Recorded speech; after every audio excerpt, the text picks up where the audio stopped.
What is your plan to survive the death of time management? When I ask people that question, they always look at me and say, time management is dead? And I say, you didn't notice? Have you ever taken a time management course? Did it change your life? There's nothing wrong with time management. It works fine, but it worked much better in the 20th century when people pretty much work 9 to 5 on assembly lines. In the 21st century, where you're always on and it's 24/7, oh, those skills aren't quite so good. There's no whistle blowing at the end of the day to tell you can go home. And that makes it a lot more difficult to balance your career and the rest of your life. In the 21st century, it's not so much about time. It's much more about energy and how you manage that. In fact, the 21st century is the energy century. It's the reason that Red Bull is a multi-billion-dollar company. It's the reason that there are doping scandals in every sport and in the Olympics. Do you remember Lance Armstrong's famous Nike commercial where he asked, "Everybody wants to know what I'm on.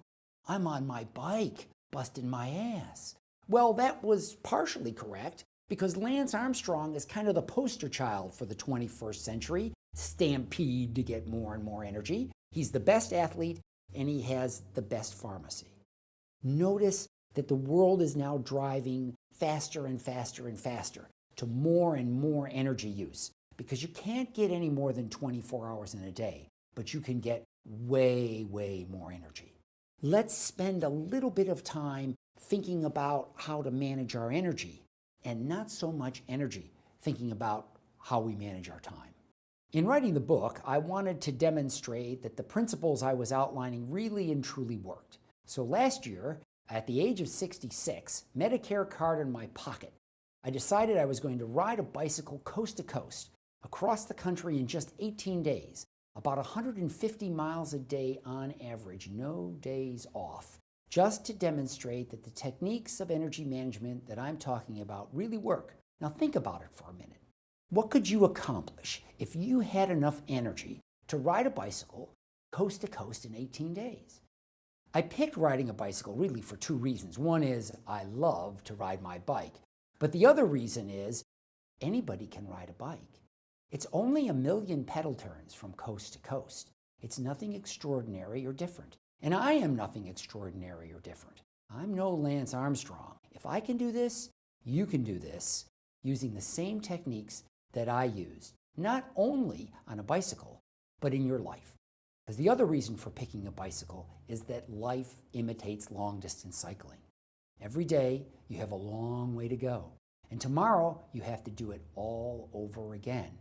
Sometimes you ride alone. Sometimes you ride with other people. But the headwinds, the heat, the hills, and the humidity, they don't care. You have to be able to do the job that you have to be able to do regardless of the obstacles, whether they're other people or other things. There are 4 different buckets of energy deep inside all of us, and our ability to consciously go to them and to tap them is really at the heart of what I'm talking about today. Now, a lot of people think, well, you rode all the way across the country. It must be all about physical energy. And physical energy certainly is an important part. But we also want to talk about intellectual energy, emotional energy, and spiritual energy. The easy way to remember this is PIES, P-I-E-S. I'm going to share with you some of the tips and tricks that I use and that I think you can use to accomplish more, to reduce stress, and to rebalance your life. First of all, of course, there's the physical bucket. And physical energy is fundamentally fuel-driven. It's about food and sleep.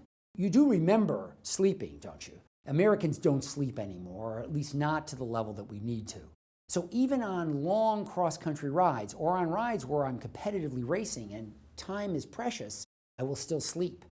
The average American sleeps about 6 hours a night. Not really enough, since for all previous history, at least back to before they invented Monday Night Football, people slept 8 to 10.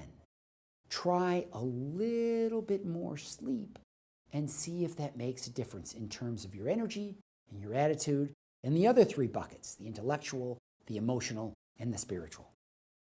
I don't spend a lot of time talking about diets and energy drinks. You can do all that if you want, but really there are many books and there are many speakers talking about that. As far as I'm concerned, physical energy is the least interesting and the least powerful of all those different kinds of energy sources. The other day I was doing a presentation and one of the women in the audience, who was half my age, raised her hand and said, "I would like to do more, but I'm tired." And I told her, well, when I'm tired, what I like to do is go for a 30-mile bike ride. And the reason for that is the tired impression is often an intellectual or an emotional thing, and it has no relationship frequently to the physical. Your body will often go much further than you think it will. It's just that we have to be able to move beyond our idea of what tired is. We believe that we should be tired because we're working all day. Perhaps we should be. But often the answer is no, there are other reservoirs of energy. Just think about Friday afternoon. So you're really tired after a long week at work, but then somehow you rally for happy hour on Friday night. Another way of thinking about it is think about the last time you had to write a thank you note. Now, a thank you note only takes a couple of minutes in terms of time, but it takes a fair amount of energy in terms of intellectual energy to get yourself up to actually write the note. So frequently, you might receive a gift or go out to dinner with someone or receive some other kind of favor, and you intend to write that thank you note, but it took 2 weeks? You mean you didn't have 2 minutes of time in 2 weeks? The truth is, you didn't have the energy, you had the time. Intellectual energy is based on ideas, and intellectual energy is story-driven. Intellectual energy is about the stories that you're telling yourself every single day. We have thousands of them running through our head on continuous loops. Some of them give us energy, and some of them take energy away. Some people say, well, you should essentially lie to yourself and tell yourself stories. I don't believe in that. I believe that you can select energy stories that are true, that are positive and will give you extra energy, or you have a choice. You can select energy stories that are also true but drain away energy. So if you're riding across the country, as I did recently, and you're rolling along the road and it's 100 degrees in the desert and there's a fierce headwind, you can say, "Oh my God, why am I here? This is miserable. It's so hot I don't know if I can make it," which is incidentally true. Or you can say, "What a beautiful day. This heat is so easy on my joints. And there's no traffic out here in the desert. And here's a part of the country that I would never have seen before. And even if I don't make it past today, it's been a wonderful experience." Both of those stories are true. One gives energy, one takes it away. Emotional energy is based on fears and feelings. It's essentially mood-driven. And when I give these presentations on energy all over the country, people really want to ask about emotional energy. That seems to be one of the biggest issues. And emotional energy seems to revolve around the people that I call the energy vampires. These are the folks, and we all know them well, who can just suck the energy right out of a room. They're just oxygen bandits. They can ruin careers, companies, lives, you name it. So what do you do with energy vampires? Well, the most important thing, I think, is that you spot them fast. F-A-S-T. First, the thing to understand is if someone is being a vampire, it's usually because of fear. There's something that they're afraid of that's causing them to suck the energy away from them and from you. What energy vampires avoid, is sunlight and admitting problems and that type of thing. And so the idea is go ahead and embrace the risk that's out there. Don't avoid those problems, those issues that seem to be standing in your way. What they say is that no, it can't be done, it won't happen, and all those other negative ideas. And finally, what they think, T, is whatever it is that you want to do can't be done. And the reason it can't be done is that there's not enough time.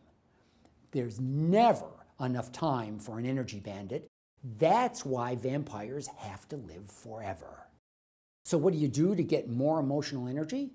Anything that alters your mood in a positive way is a good thing to go for. And when I say that in a positive way, I don't mean mood-altering drugs. I mean things like music. Once upon a time, a few years ago, I was racing in Alaska, and when I got to Fairbanks, I was just out of juice. There was no more energy, at least I thought, left in my body. So what I did is I went to my two high-energy buddies, Michael Jackson and Mick Jagger, and I plugged the iPhone in the ear, turned up the wick, and together we went flying down the road. One of my friends actually came riding up next to me and said, "Whatever you did must have been illegal, and I want some of it." But it wasn't illegal at all. It was basically emotional. The last of the four major energy buckets is the most mysterious, but it's often the deepest. And that's the spiritual energy bucket, this vast pool of spiritual energy that we have deep inside. Everyone who we think of as heroes of the world has been able to tap the spiritual energy within them, and in doing so, change the world as we know it. So for example, I can't tell you Martin Luther King's 1 mile run time. It probably wasn't too good because he was a smoker. And I can't tell you how many push-ups Mother Teresa could do because I'm guessing probably not too many.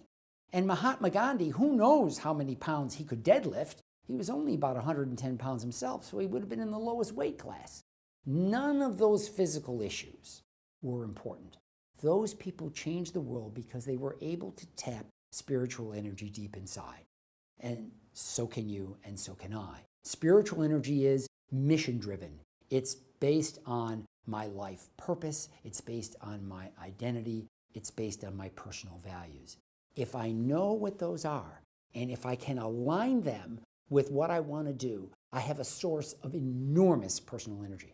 So for example, riding my bicycle across the country, I wasn't just out on a vacation. I was raising money for a program that I helped found 35 years ago called Our Daily Bread. Our Daily Bread is Baltimore's largest and most famous soup kitchen. It served more than 7 million meals over the last 35 years, including lunch to the Pope. And when I'm out there riding in the middle of the desert, I know in my head that tonight I will be sleeping in an air-conditioned motel. But I also know that the clients of Our Daily Bread, the people who come there every day for food, they're not going to have air conditioning. They don't really ever have an easy day. And so that gives me the extra motivation. That gives me the extra push to hang in all the way across the country, no matter what the obstacles. So what's the bottom line? What is this deep secret of energy management? Well, I think the ultimate secret of supercharging your energy, of getting up to do the things that you need to do in life, is to use your energy in line with your mission, to understand what your purpose in life is, and to tap those four powerful, deep buckets of energy deep inside of you in order to accomplish more, in order to reduce stress, and in order to rebalance your life.